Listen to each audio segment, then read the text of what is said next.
Mike Parker. Welcome back. I'm so happy to have you. Thank you, Miriam. It's very kind of you to have me. It's delightful to speak to you as always.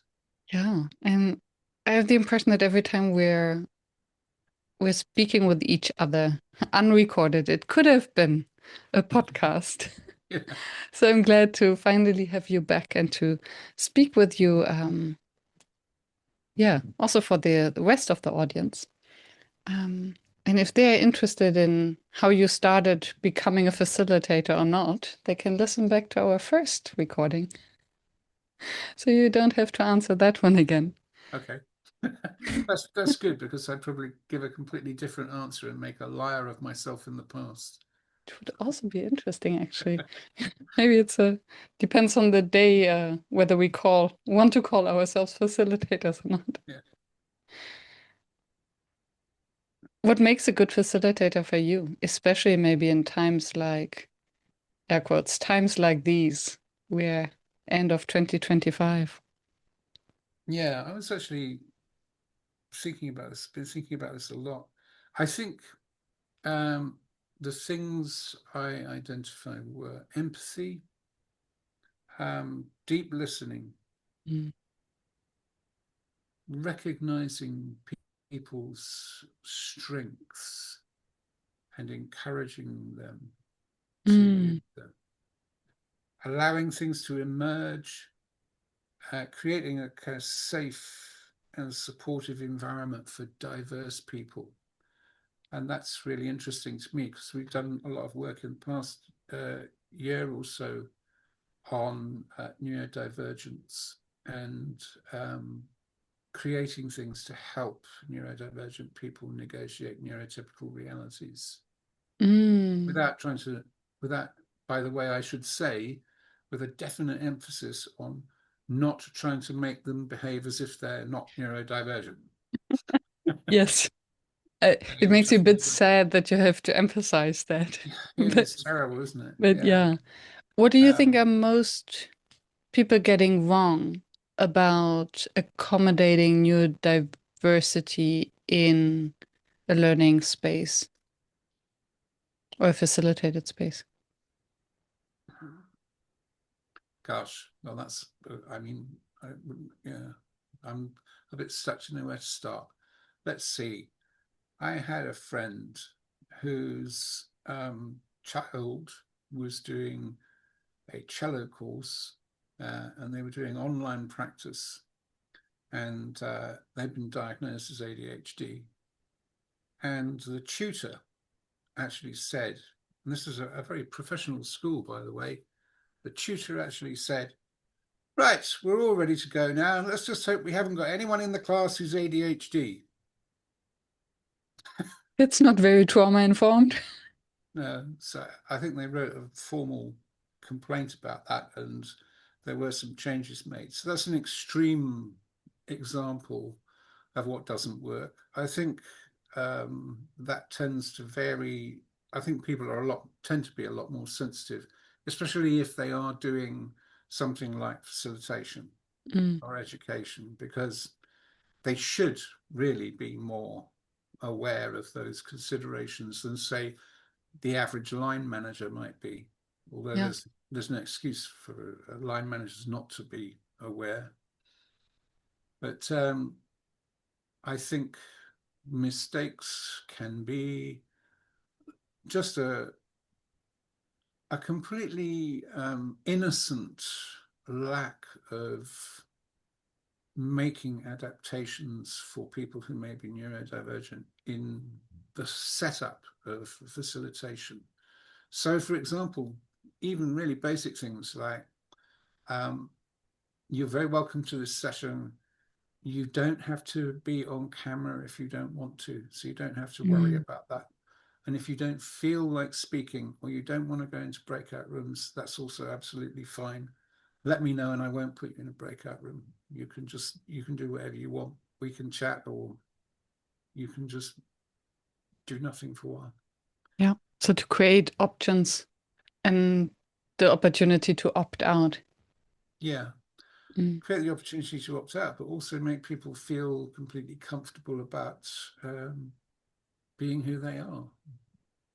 Yeah. So one of the modules that we developed was actually focusing on different strengths, which are quite often interpreted as weaknesses in neurodivergent people. For example, very close focus on something, and that can be a superpower. Mm. Uh, Mm. There's so much to unpack because I think what you describe as air quotes special needs for people who are in the neurodiverse space may also apply to. So I think everyone else would also benefit from that.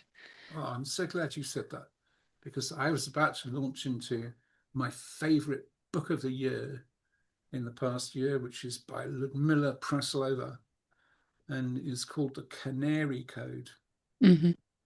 And it's an absolutely brilliant examination of how adaptations that need to be made for neurodivergent people actually highlight the kind of culture and adaptability which is necessary for the comfort of all kinds of different diverse people. So other minority groups as well. So I assume that the title of the book refers to the canary bird that would go into the mines and Absolutely. die. Yeah. So it's Yeah. So an early signal for everyone else. right. Her idea is that in a workplace environment, neurodivergent people will give you early signals about things which are going wrong, which would eventually undermine everyone in the organization. Mm. Yeah, because before hitting record button, we were speaking about overwhelm. Yeah. And what I notice in the groups that I'm hosting training is, and with my clients and my colleagues and my friends, there seems to be more and more general higher levels of overwhelm, by which I mean there's too much going on, more difficulty to actually land in a session, stop multitasking, Mm. um, responding to emails. Oh, right. Yeah. Really? Wow. So I wonder, and this came also through by what you mentioned as what makes a great facilitator. What I heard was also slowing down and creating a space where people can actually calm down their nervous system. Yeah. I actually do that. I've actually done that for several large organizations at the beginning of strategy projects and strategy days, which is to use some basic liminal coaching techniques and a short guided relaxation to calm everyone down, but also to open up their sense of what might be possible before Mm. they actually start. Um, and then a quick note to the audience that at the end of this episode, you will guide us through a relaxation. Yeah. And we'll do this at the end so that everyone can be prepared and nobody's driving because this could be dangerous. So stay tuned to that so that we get an idea of the work you're doing. End of bracket, end of advertisement. Um, what is the difference between the guided relaxation that you refer to and maybe mindfulness or meditation activities that many facilitators would start their sessions with? Right.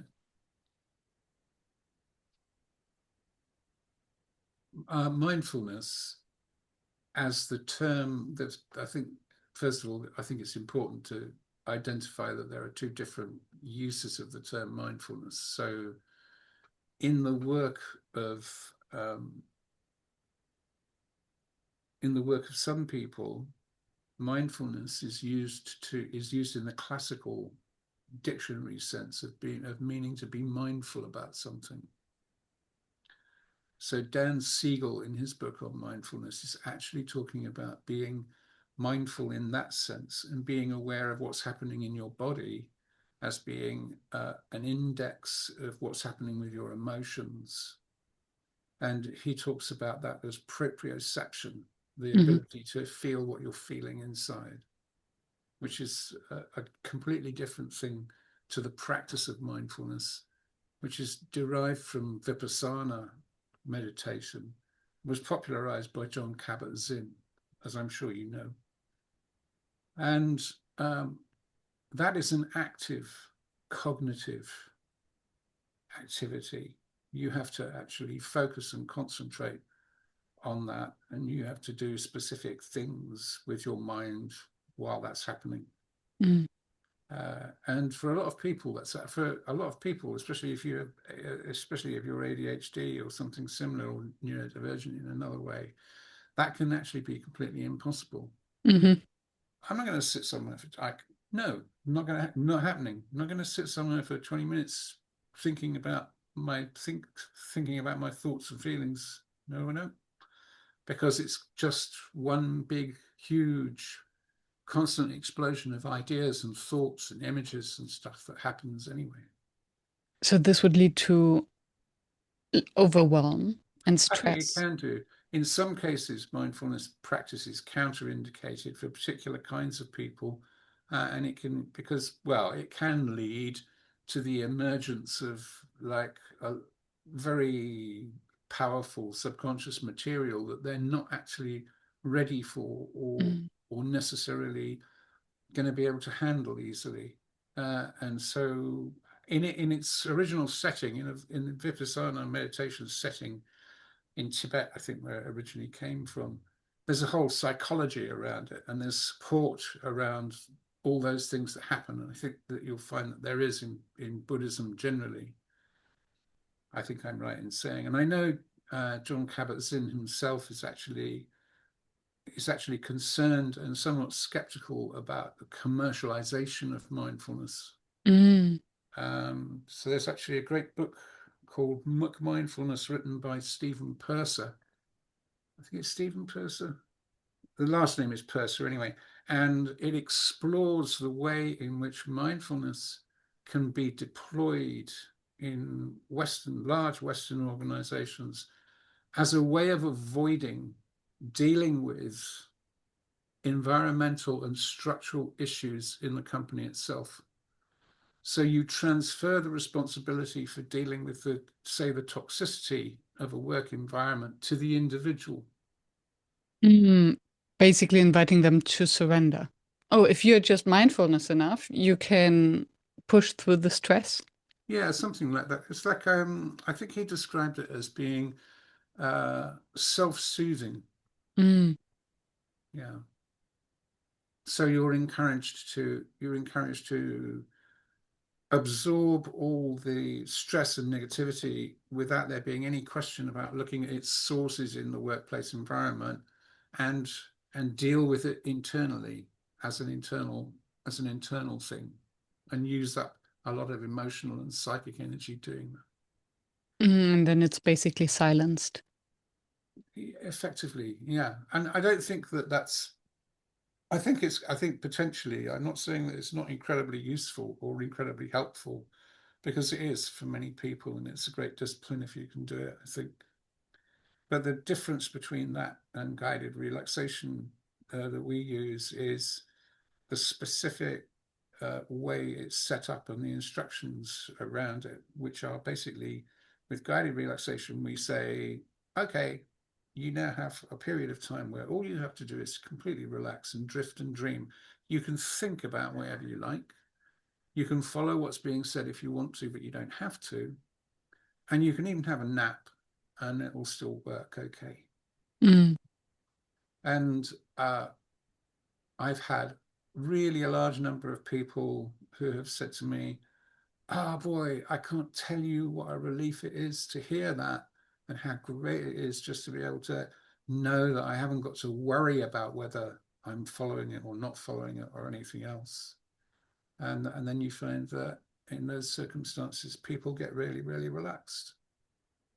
True. It is, there's no obligation, and what we do is good enough because I think there's a lot of indeed forcefulness around meditation that, oh, you're not allowed to think, you're not allowed to judge. So there's a lot of no's.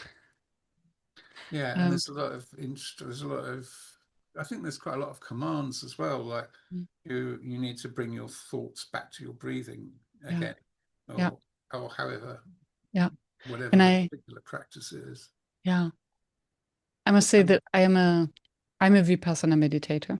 mm, So, and it is the extreme form, but then to have the 10 days really makes a difference for me. mm, And at the same time, your guided relaxations, I think we started working together after our first interview. yeah, And when I just started smoking again, and I'm now almost a year smoke free, thanks yeah, to your to your work. And it is indeed remarkable how quick we can then get the body to really relax, yeah, um, and what it does to our nervous system. yeah, yeah. And that I think is the key thing. So the very deep relaxation without any cognitive demands being made is coupled with very carefully put together metaphorical stories or scenarios which the subconscious can relate to and work with directly. So we kind of bypass the conscious mind. So it has elements of hypnosis. Yeah, there are some similarities. I am qualified in solutions focused hypnotherapy, Hmm. so there is quite a lot of background there. But the the difference is that the difference is in the very specific way in which the practice is described before we start it. So in hypnotherapy, you wouldn't say the kinds of things that I say at the beginning of every session, and you might be quite directive. You might give quite direct suggestions about what somebody wants to do or how their thinking might change or their habits might change or whatever. Mm. We don't do any of that with liminal coaching at all. Which would be dangerous as well to have it recorded and used without Well, yeah, supervision, so to speak. you wouldn't do recordings here. Yeah. That's true. I hadn't thought of that. So what is the impact of this overwhelm at the workplace? Really good question. I've been wandering around the place for a few years now, telling anyone who will listen, hey, guess what? Your organization is probably running 75% on fear. Um, how much do you think it might change your organization in terms of collaboration and productivity if we could reduce that by 40%? And it's a remarkably hard discussion to have because people will generally go, no, it's not. There's no fear in our organization. But actually, Fear of the fear. what I mean by it is there almost certainly is, and most of the time people are making decisions based on raised levels of anxiety and heightened levels of cortisol, I think, in most workplaces. And that's only been increased by the current economic instability, Mm. the huge number of layoffs, especially in a lot of the creative industries. A lot of the people that I meet and a lot of the people that I've worked with have had pretty traumatic experiences um, with being laid off quite often multiple times. And these are brilliant, really brilliant, first-rate people. Yeah.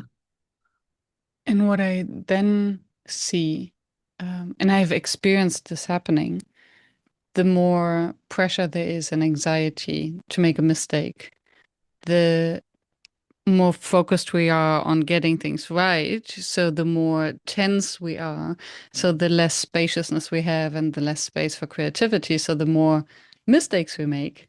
And yeah, on top of that, we put on the mask to pretend as if we are flawless, mm. and this creates distance. That actually creates even more stress.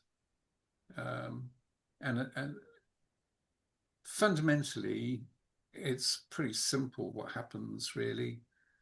Uh, the amygdala identifies any threat to membership of the tribe as a threat to life.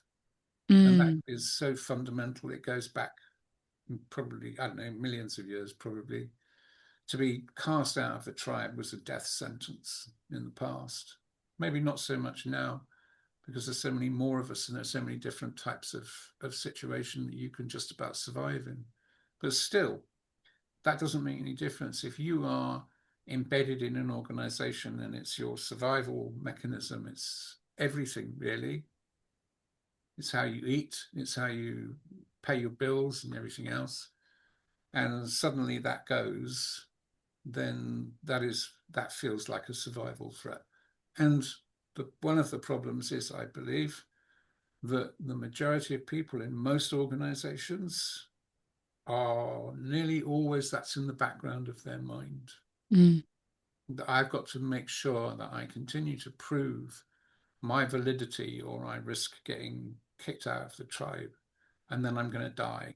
And that's not what is consciously thought, but it's certainly what happens at a subconscious level with the amygdala. And that's a constant background.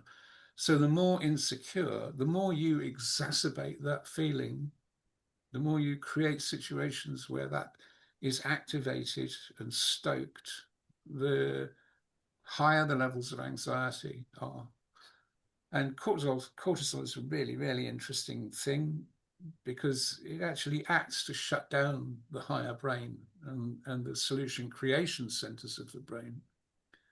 And it does it for a really good reason. It does it because the amygdala tells it to, effectively. The amygdala says, right, you're going to shut down a large part of or all of the higher brain because we are under a death threat and I am going to take over and make sure we survive, mm. which is where you get the term amygdala hijack from. And so, yeah, but there are varying degrees. So people who are really stressed get brain fog and can't think too well, but it may not be completely like a complete takeover. But in some cases, though, where the threat is perceived by the amygdala as being really extreme, it will completely and absolutely take over. Like if you run into a polar bear in the street, you're running before you've consciously thought about it. Yeah. And I can see how it's just a program the body kept on running. And nowadays, whether it's a tiger or an email, our bodily reaction is the same. Yeah, So our brain interprets it the same. So it doesn't make a difference. yeah, And I would be curious, A, how do we realize that we're in that state? So what are the early warning signs? And then obviously what can we do against it? yeah. We have a little checklist we give to people, which they can use for like a weekly check-in, um, to see where their stress levels are at. And a few items from that would be things like, are you finding yourself reacting negatively to people who are otherwise normally you're okay with? Are you Mm, very lack reactive? of compassion. Are you irritable at home? Mm, Do you feel like there's too much weight on you?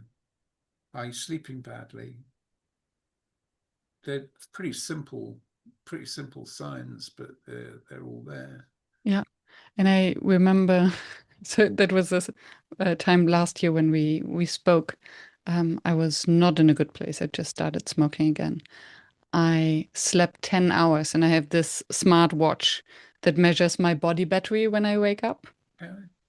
After 9, 10 hours of sleep, I woke up with 56 out of 100.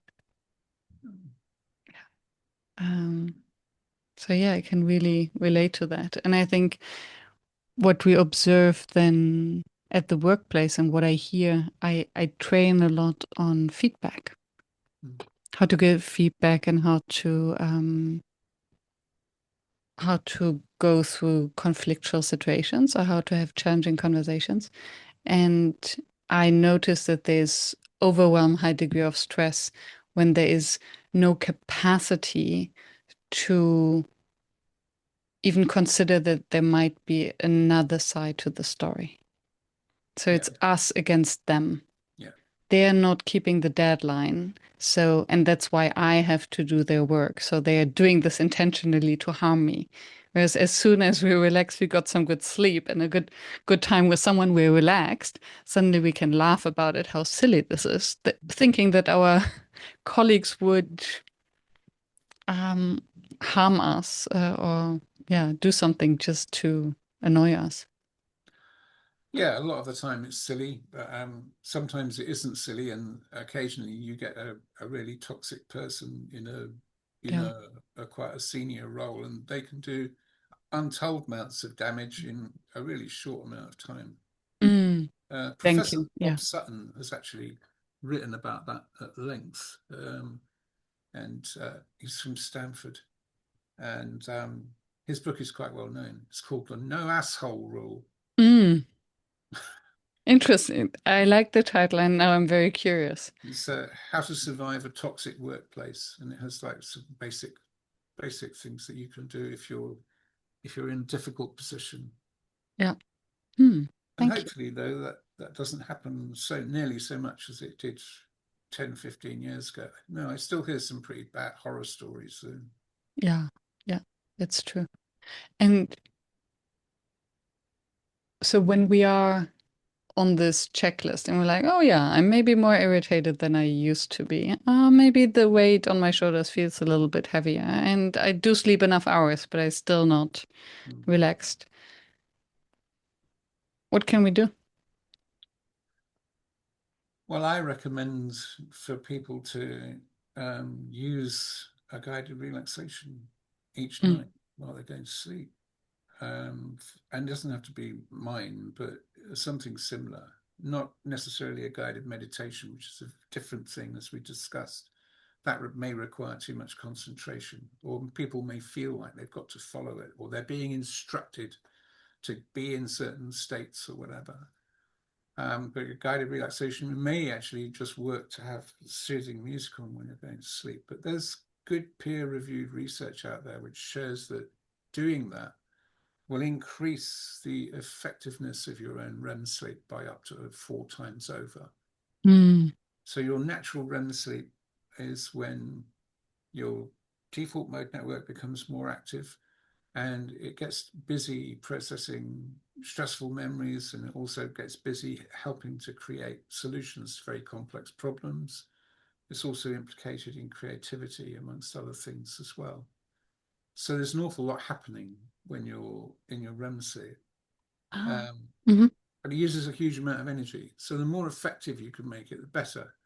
It uses a lot of energy to do that processing. So your brain limits the amount of REM sleep you usually get to around 20%. So you don't get too exhausted by it. That is interesting. So it's basically a trade-off. Either I can process everything that has been potentially harmful throughout the day, and then I do sleep all these hours, but my body doesn't relax, but maybe my mind does. What usually happens your brain will normally wake you up after you reach 20%. If you try to exceed it quite Mm. suddenly, wake up, and then you have trouble getting back to sleep.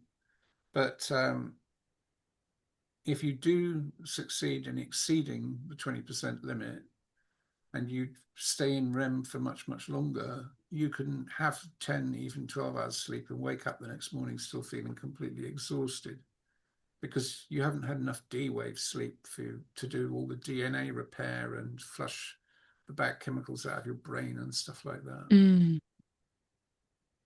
yeah. So actually making better you being able to improve the effectiveness of the natural REM sleep that you get is really, really important. It's a really good thing to do.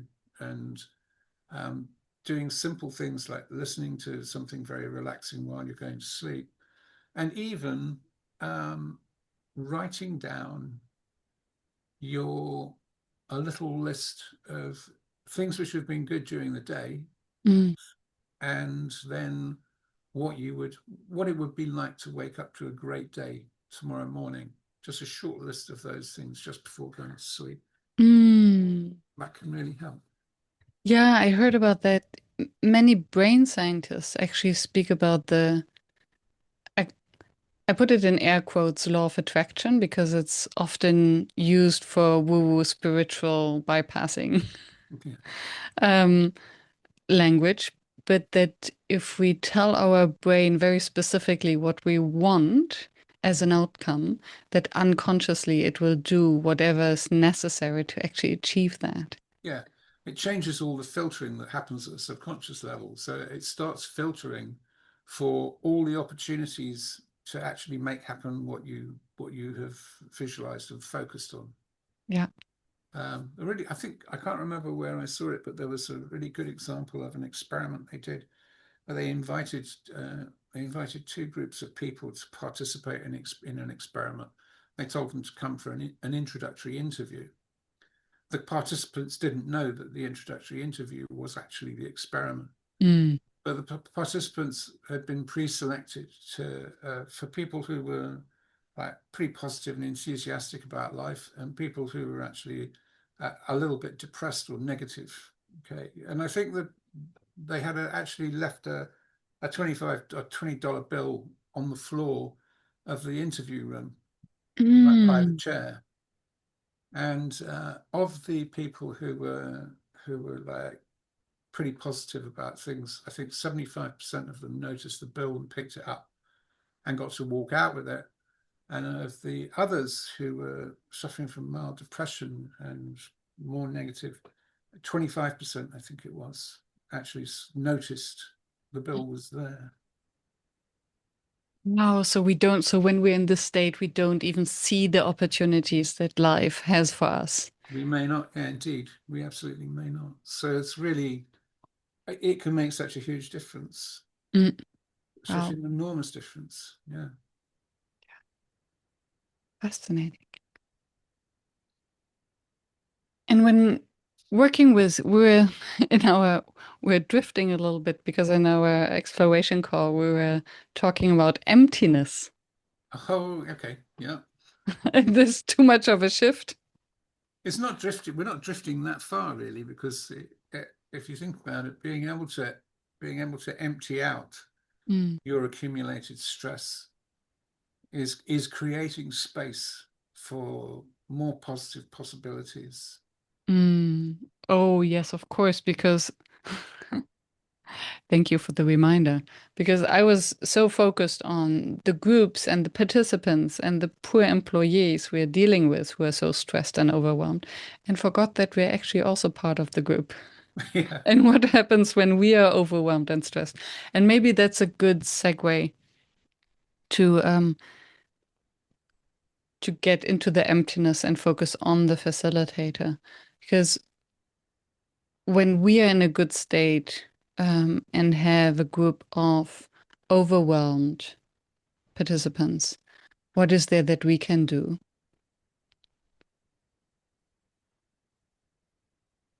Well, I think there's a lot that we can do, and a lot of it comes down to where you have got yourself tuned to. So if you are in a place where you're calm and you're feeling okay about things, then it becomes very much easier as you can communicate that to the people in the group. And you do see the $20 bill. Yeah. Basically, you do see the golden nuggets that the group is laying. Yeah.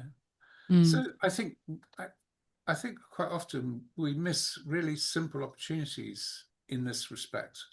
Like actually saying at the beginning of a session, you know, I, I know that a lot of us are under enormous amounts of stress, plus what's happening in the world around us as well, not just personal and work stuff. But I just want you to think of this space as being a place where you really can just temporarily let go of that. Mm, You can make the choice to just let go of that for a while. Give yourself a break for the next half hour or hour, and maybe start by taking a few deep, easy breaths right now, and just letting yourself think about breathing in calmness and relaxation, and breathing out any stress or tension, and just letting it go, letting it drift away from you. And mm. then we can start from there. Yeah, yeah, that's true. So that's I kind of a little example of what we might do. just the invitation then helps to shift gears. I started to open almost every session that I host with a collective stretch. No, that sounds great. Yeah, that would be a good. That's a good thing to do. Yeah. Because some feel I get the eye rolls if okay, so now we need to breathe again or meditate, and I and funny enough, I equally get the eye rolls when I no, I don't get the eye rolls. I get the big eyes. What stretch? But afterwards, everyone feels better. Yeah. Yeah, indeed, it helps. The little shift helps them to get in a different mode and forget for a moment everything around because they get into the body, maybe. Yeah, I think that's true. And the important thing to remember is that when you get the eye roll, is not to worry about it, because it usually indicates that somebody's orienting response has been triggered. And Mm, it's like I know, no, I didn't expect this. Now I'm thrown. Now this isn't going according to the pattern that I was running when I walked into the room. mm, So now I've got to change pattern. Oh, I've got to change pattern. But actually, they 9 times out of 10 they do it end up changing pattern for the better, mhm, because when the orienting response is triggered, you actually become a bit more suggestible. So if you as a facilitator do something which is like a little bit unexpected at the beginning, and then suggest that this is an opportunity to completely relax and let go of a lot of stress so you can get the most out of the session, it can be quite effective. mm. So to use the moment of surprise to plant a powerful idea. Mm. I think we spoke about that in a different context. We did, yeah. Yeah, good reminder. Hmm. Yeah. So then, yeah, starting with getting into the body, a little bit of change of the pattern, Mm. and then giving them options and the opportunity to opt out. Mm. How would you, and I get, how do you respond if someone says yes, but if they don't have the camera on, then they cannot connect, and it's important for them to have the camera on so that we can have a collaborative session and communicate, and visual clues are important. And I think if somebody really feels like it's going to be for them overwhelming to be on camera, then we should just let them not be on camera. mm, um, because otherwise it's just you're just adding to their stress. And a lot of people who are neurodivergent, for them it's actually, it can be really a difficult thing to be on camera, especially with another 10 people there. yeah, yeah, and I find it very interesting the almost the battle between control and letting go, and for whom are we doing things? I think many of the rules that we as facilitators or trainers sometimes impose are more for ourselves and our comfort and for us to feel safe than for the group. Yeah, And then absolutely. it, mm, And I think that's actually true, isn't it? About seeding sessions and letting people actually run with it, and standing back enough to allow things that are there to emerge, to allow people to really understand from trying things out themselves in a session, rather than saying, okay, here's how this works, here's how that works, here's how that works. Um, Rather more asking questions like, so what happens if you do this? mm, What happens if you ask this question? what becomes possible? Hmm. And I think it's also linked to this overwhelm. I think we're getting so much information and everyone grabs for our attention. And then on top of that, we are forced to sit in a training or a workshop. Maybe we even signed up for it, but then there's even more information Yeah. that comes in. And how possibly can we put that into our brains? How can we expect anyone to follow that? I mean, 9 times out of 10, I don't think you can. I'm actually fairly convinced that in a 20-minute or half-hour session, for example, allowing for another 20 minutes of discussion at the end or whatever,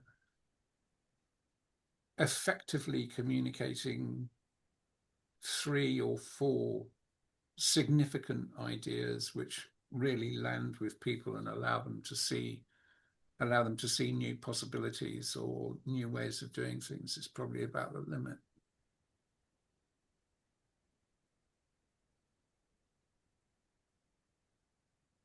So this would mean too that we need to rethink the way we teach and communicate anyway. I think so, because if you think about it, I think we're in an age now where having a vast store of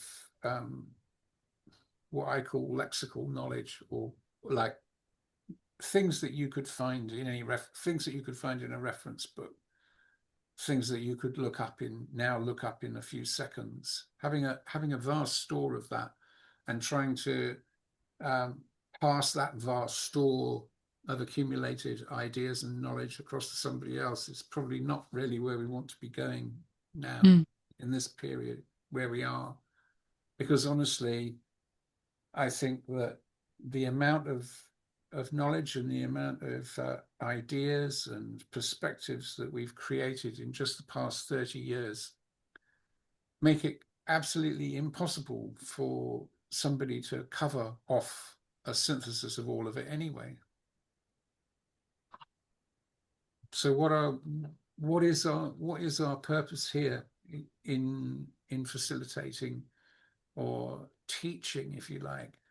I think it has to be methods of inquiry Mm. and methods of synthesis and ways of questioning which lead you to insightful conclusions, it seems to me. I might be quite wrong, of course. I agree 100%.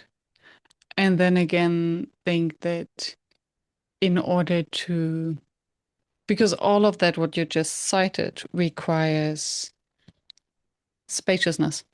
Mm. Yeah, that's right. That's where, for me, that's where emptiness comes in, Tell me more. because because it let's just briefly make a point about the difference between nothingness, which is just a complete absence, say, and emptiness, because to have emptiness, it implies that you have to have a container. Mm. Hmm.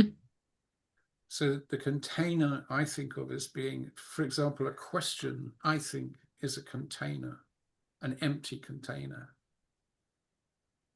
And it can be filled with a large number of different answers that may appear whole, they may be partial, They may come from a lot of different perspectives, but all of those answers will fit into the container of that question. And interestingly enough, it's the container that gives an overall shape to all the answers that come in. So emptiness to me is really an interesting idea. I love that. And I would be curious because when I hear the question is an empty container, and then a question can also be charged. So emptiness must not necessarily mean that it's neutral or not charged, or there is an art in creating emptiness, real emptiness. Yes, yeah, there is absolutely, I think, a tremendous art in in what kind of container you suggest for the emptiness. So, I mean, I can give you an example from the metaphor that we're going to use later on in the guided relaxation we spoke about. Is an empty cup. Mm-hmm. But the cup initially is full, and the cup is described is basically that's the container, that's the vessel. But during the guided relaxation, we actually give tacit definition to the shape of the cup and what it is that it contains. And so it's defined as containing thoughts, feelings, assumptions, and beliefs. Okay. And then during the guided relaxation, you're given the opportunity to pour them out, to empty the cup out, to let them all just drift away so that there's now complete silence, emptiness, and space around you. And in that space, lots of different things may emerge. And it's interesting. So I was suddenly thinking that it's creating the space that is usually assumed or expected from meditation. You have to be empty, but nobody is empty. So it's basically denying reality, but then facilitating the preparation of the container and the emptiness. Well, I think the difference is that because you're saying this is a container which is going to become empty, you've set some achievable bounds on it, rather than saying you've got to be completely empty, which is absolutely impossible. Mm. It is possible to allow yourself to detach and let go of assumptions, beliefs, and feelings, at least for a while. Mm-hmm. Because there's a reason why we get attached to them. So at some part in our life, they were useful. Mm. So normally when we do this exercise with emptying the cup, people are invited to think about something that they might like to actively let go of, a Mm. belief or a feeling or whatever. It might be something like, I'm not good enough, or I can never get what I want, or whatever. Could be Mm. anything. But they're invited to think of that as being something which might be in this cup. Mm. And then it would also prepare for either creative session to see something, opportunities that maybe before we couldn't see because we're so focused on our one Yeah, solution. yeah, absolutely. That's the idea. So there's a longer one, which actually ties the metaphor of the empty cup together with a space of emergence, where having used the empty cup, we then describe a scenario where you can see patterns of thought and energy beginning to coalesce together, which is done in such a way as to encourage whatever is latent in the subconscious in terms of of solutions, thoughts, ideas, and frameworks to emerge into the space which has been created. And what I love about that is that in facilitation, we say that the room has all the answers already. And usually, when a group needs a facilitator or an individual needs a facilitator, it's the assumption that everything is there already, but we don't see the patterns. We cannot put the puzzle pieces together, Right. although it's all laid out. Yeah. That's exactly, that is the core of the approach with Yeah. remote coaching, is that actually it's based in some ways on solutions focused brief therapy and the idea that the person themselves is the best expert in what's happening with them and where they want to get to and what they want to do. Mm. So the whole thing is actually about empowering people's innate capabilities. And then how do you choose the words or metaphors for these guided relaxations so that the subconscious mind can do all the work? I'm I'm I'm just going to say carefully.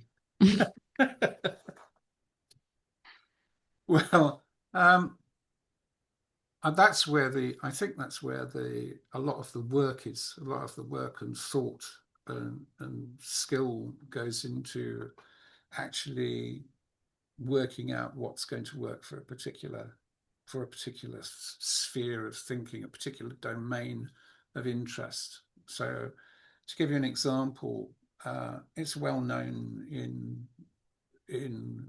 the field of hypnoanesthesia, hypnotic anaesthetics, that by using suggestions which are an allegory, a metaphor for anesthesia, and it's glove anesthesia, they call it, where you suggest to somebody that their hand is getting covered by a thicker and thicker glove, and the glove is getting thicker and thicker, so you can't actually feel anything on that hand at all.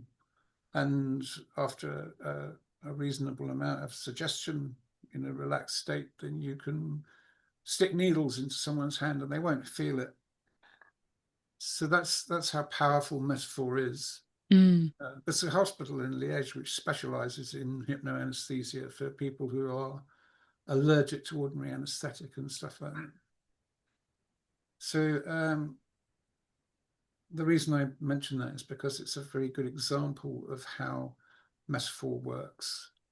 And what I spend an awful lot of time looking at research from different areas and working out how I can apply that through carefully constructed metaphor. So, for example, um, creative insight, as they call it, which is the ability to pick things out of a huge sea of possibilities, which may be in your subconscious.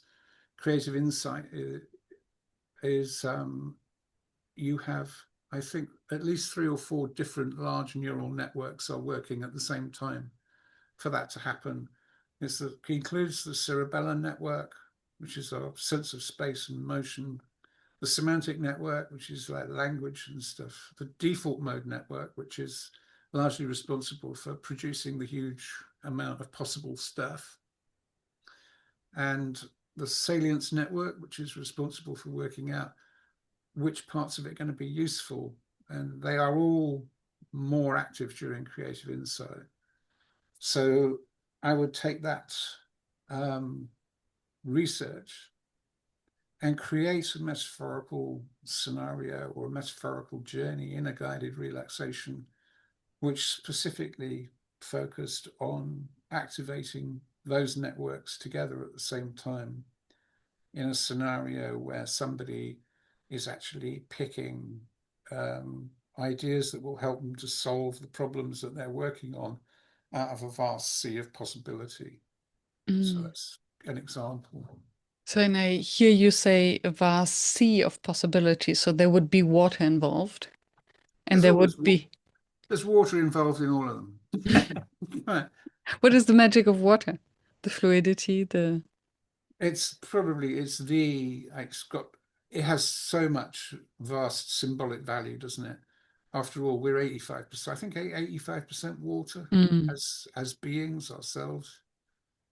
Water flows. It's absolutely essential to every kind of life. It Uh, disappears if it doesn't have a container. yeah, right. It takes the shape of whatever it's poured into. Mm. It's also it's a symbol of fluidity. It's a symbol of the subconscious. It's been a symbol of the Mm. subconscious ever since, I think, for thousands and thousands and thousands of years, even before the term was invented. It was seen as being, below the surface of the water. There are all these things, this whole sphere of life happening unseen Mm. beneath the surface. That's also why the iceberg metaphor works so well for everything. Everyone use it for their own ideas. How about the adaptability to different cultures? So would to different cultures, Uh, would a guided relaxation work and the metaphors that you're choosing, would they work as well for someone living in the UK or Netherlands as I am, someone in India or China or Russia?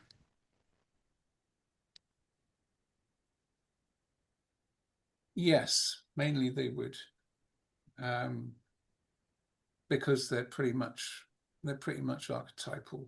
So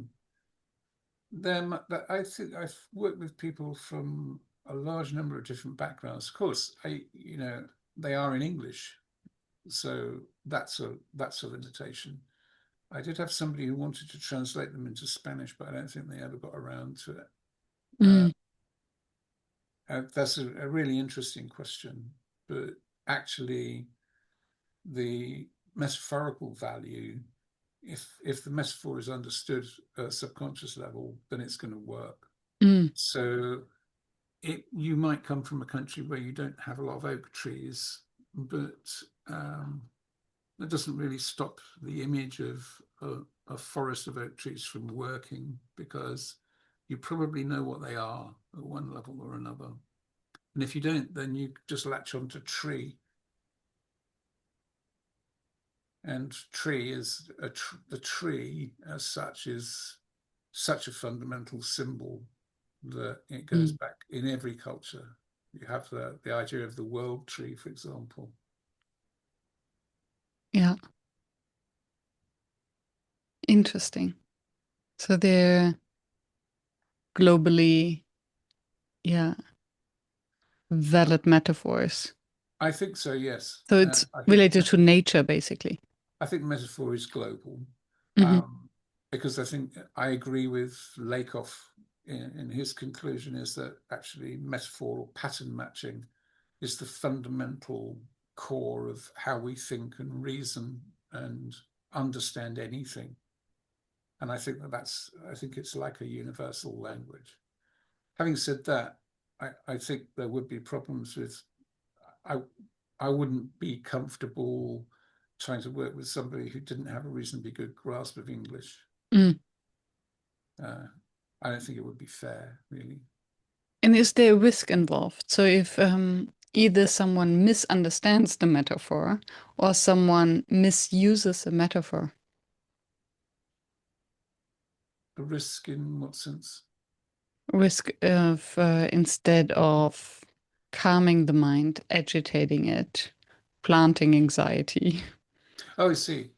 Yeah, no, actually, there isn't because there isn't because it is so absolutely and completely non-confrontational and calming that there isn't a space for there isn't Mm. you can't really take it and well I don't know, could you make a bluebell evil? I suppose you could. You'd have to work pretty hard at it. Mm. Also with the because the calm voice, music, all of that plays a role. There are some, yeah, but there are some one or two people who have had like, don't particularly like that, or that's too intense reactions Hmm. to one or two of them, but nothing which has been, nothing which is nothing which is worse than the reactions that somebody might have to a story, Yeah. basically. Yeah.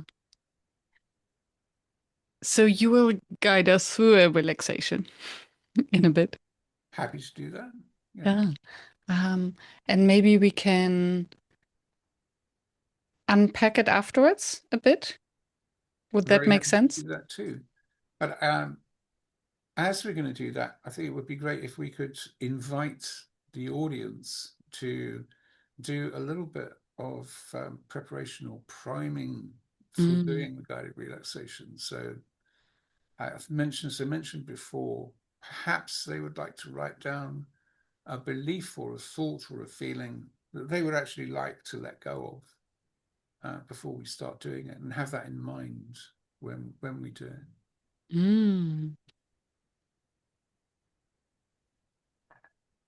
So you let me know when you would like to do that, and I'll find the appropriate bit here. And it might be a good moment to just pause the recording Yeah, and not pause the recording. Thank you, Gordon. It would now be a good moment to pause the podcast, write down something you want to let go of, and then continue the podcast. And in case you're sitting in a car or being in a crowded place, um, it might also be worth to stop the podcast and to resume later when you're in a more relaxed environment. Is that correct? yeah, I think that's a very good idea. Just to be on the safe side. Yeah.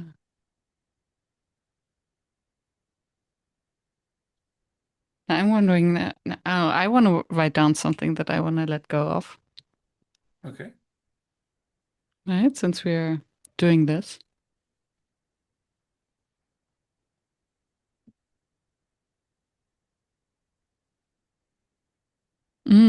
Which brings up a question beforehand. Um, so when we speak of letting something go, would this be, how long does it last? Is it forever? Is it for the moment? Is it for the next day? I think that's entirely up to you. Hmm.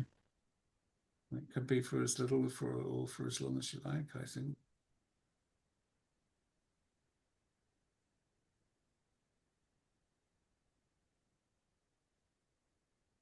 When I say it's up to you, I think what I mean is that it's whatever happens. Yeah. And does it also relate to how committed we are to let go? Because I might have, and I think it's so all of our numbing strategies or addictions might be a um, good example where we should let go of that, but maybe there's part of us that doesn't want to. Would it then still work? It depends on how big a role that particular addiction is playing in helping you deal with whatever it's there helping you deal with.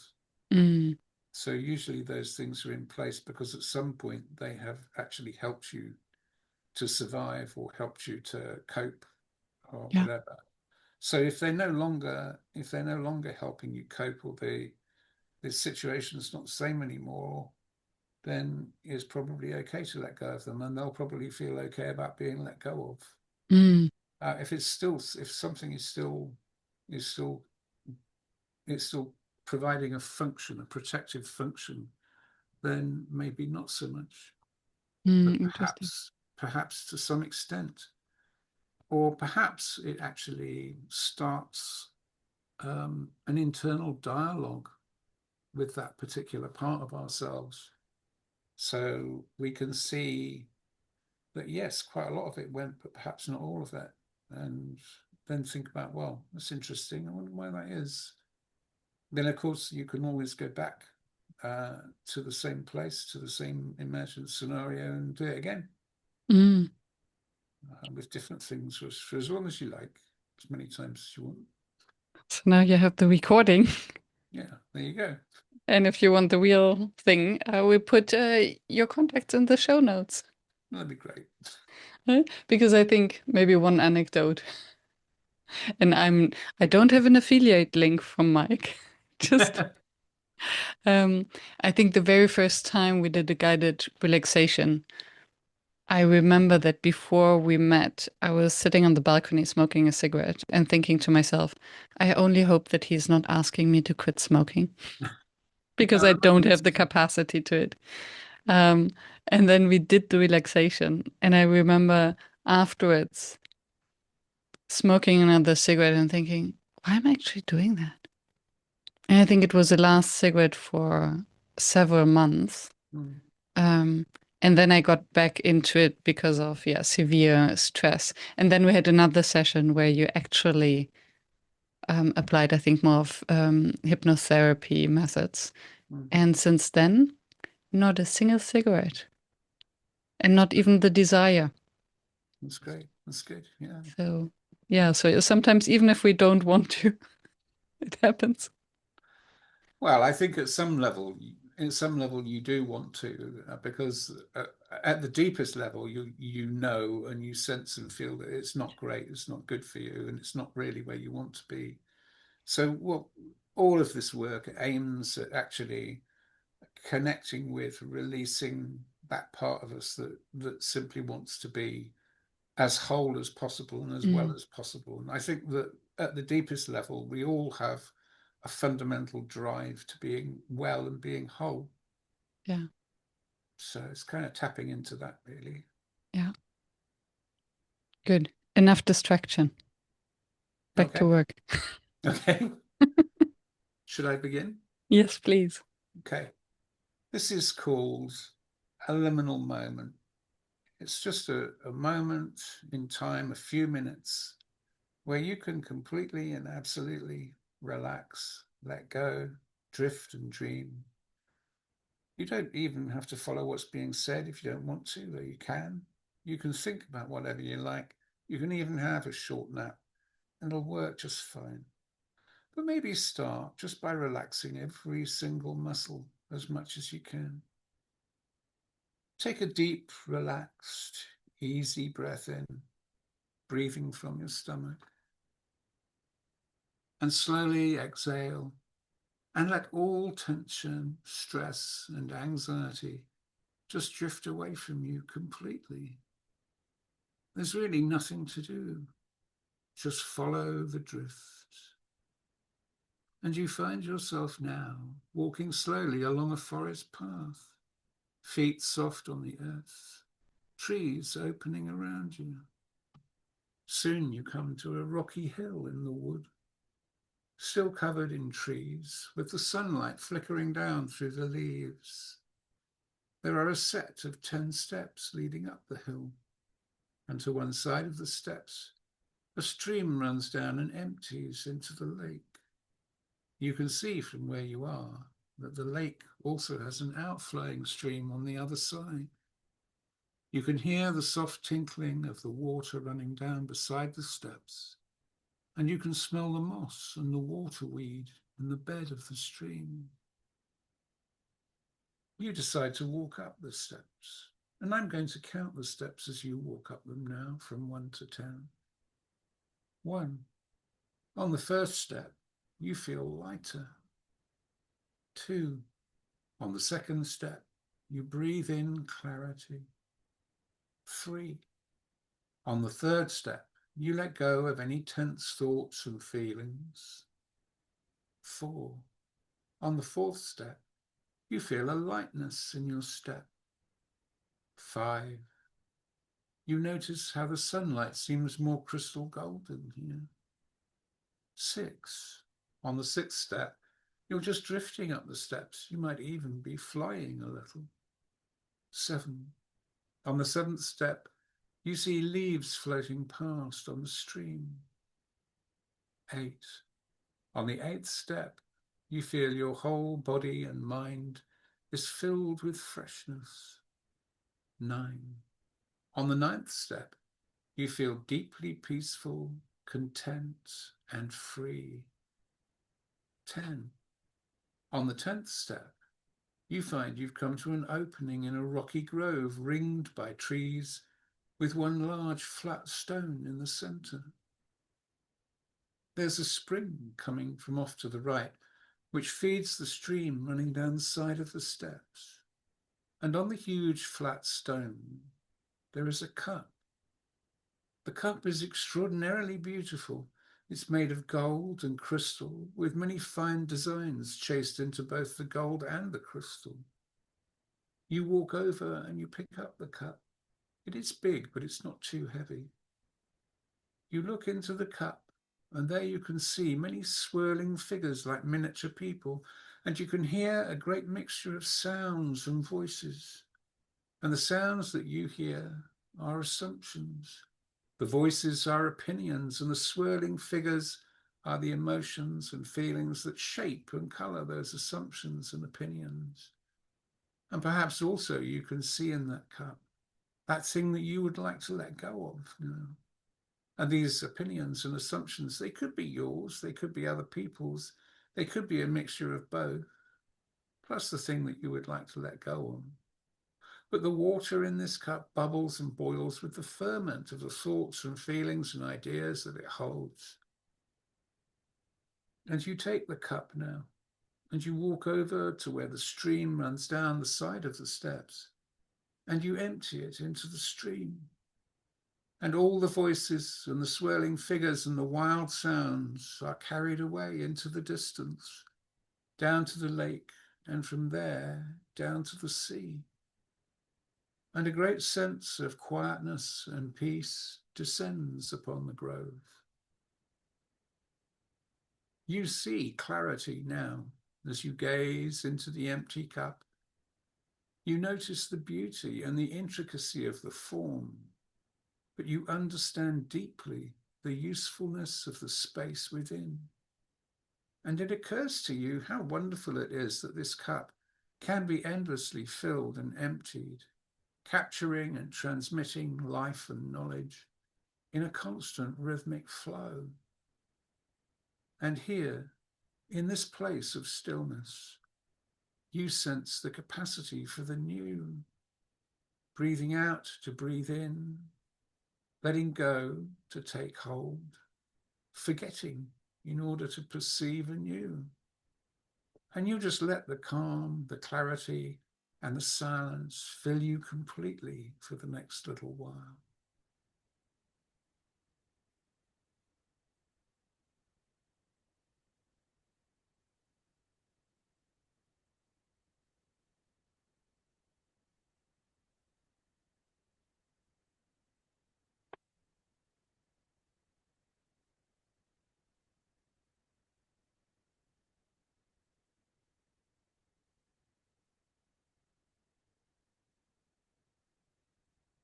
And now you just let your awareness return gently to your breath, to your body, to the space around you, drifting back from the grove now, taking all the time you need, but bringing that great sense of peace and quietness and space with you, just drifting peacefully and easily back to ordinary waking, feeling grounded, spacious, and quietly energized.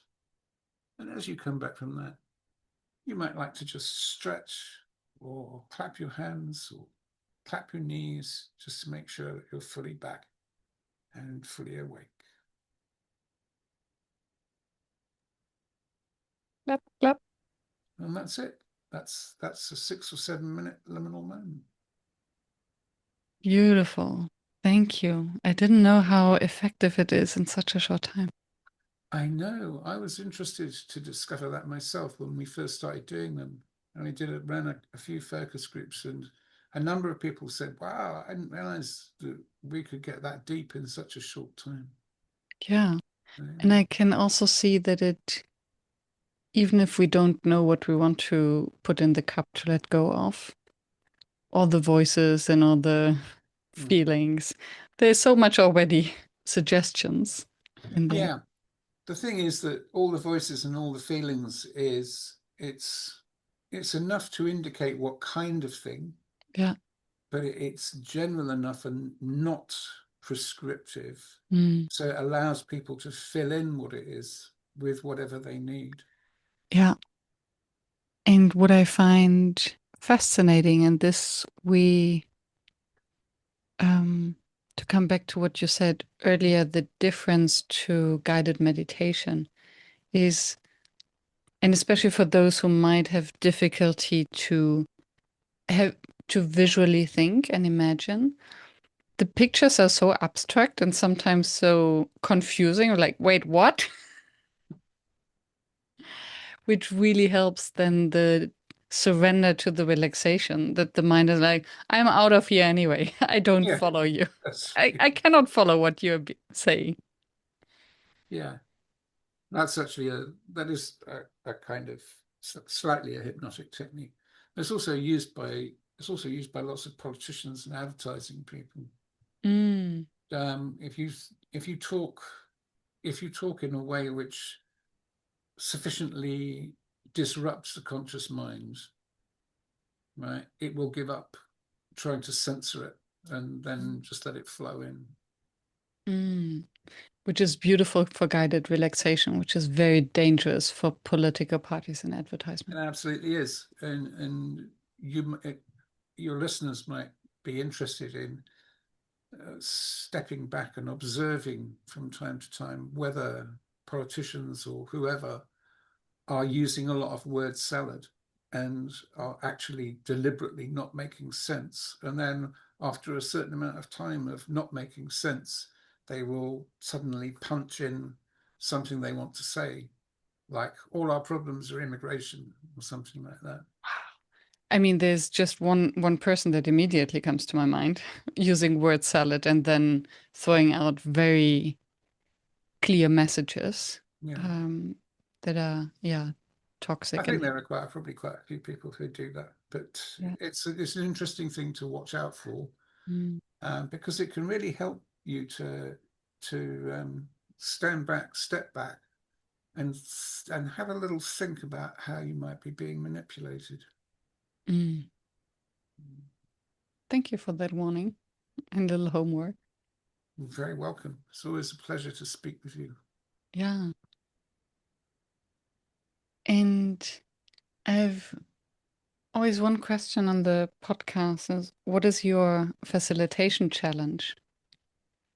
My facilitation challenge is being passionately in love with my subject, and in particular metaphor, and actually doing like a group session which is meant to be partly educational and partly experiential without disappearing down too many rabbit holes. Mm,